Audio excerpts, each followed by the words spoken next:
Xanım Zeynəbə nə üçün Ümmül Məsaib, yəni müsibətlər anası deyirik? Yəni bu məsələ ancaq Kərbəla hadisəsinə görədirmi? Məsələyə keçməmişdən qabaq qeyd edeyim ki, dəstək üçün və daha çox tarixi məlumatlar öyrənmək üçün kanala abunə ola bilərsiniz. Xanım Zeynəbə müsibətlər anası deyilməsinin səbəbləri var. O hələ çox balaca ikən, yəni 5-6 yaşları olanda Həzrət Rəsulullah dünyadan köçür və beləliklə xanım Zeynəb sevimli babasını itirmiş olur.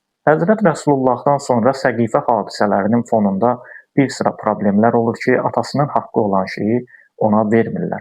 Hətta həmin hadisələr fonunda evlərinə belə hücum olur. Bütün bunlar azmış kimi babasından bir neçə ay sonra anası, yəni xanım Fatimə Səlamullah əleyhanı itirir və həmin balaca az yaşlarından ana tərəfdən yetim qalır. Bu hadisələrin üzərindən bir xeyli zaman keçəndən sonra atası Həzrət Əli xəlifə olur.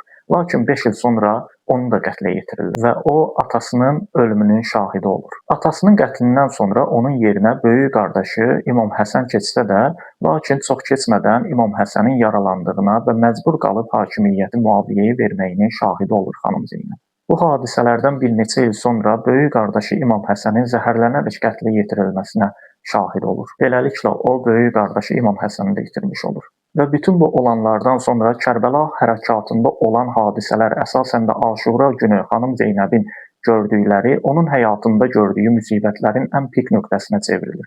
Aşura günü qardaşı İmam Hüseyn başda olmaqla bütün qardaşlarının, yəni bir neçə qardaşından başqa qalan bütün qardaşlarının hamısının gözü qarşısında qətlə yetirilməsi, onların övladlarının, hətta öz övladlarının, 2 oğlunun öz gözü qarşısında doğranaraq öldürülməsi, başlarının kəsilib nizələrə keçirilməsi bir qadın üçün psixoloji olaraq özünüz təsəvvür edin.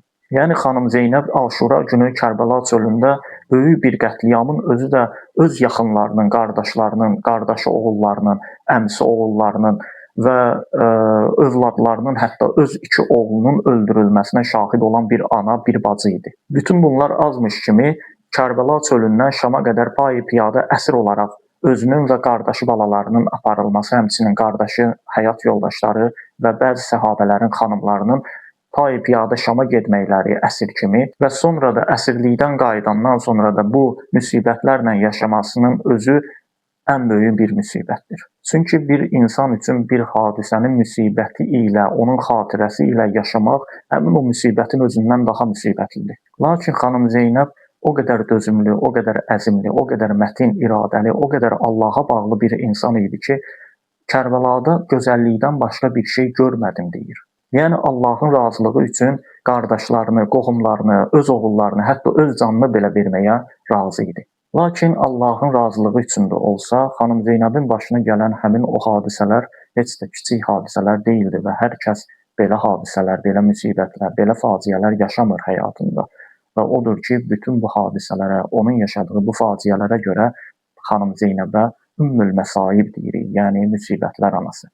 Odur ki, Allahdan özümüz üçün də xanım Zeynəbin mətinliyini arzulayır və sizinlə sağollaşıram. Növbəti videolarda görüşənədək.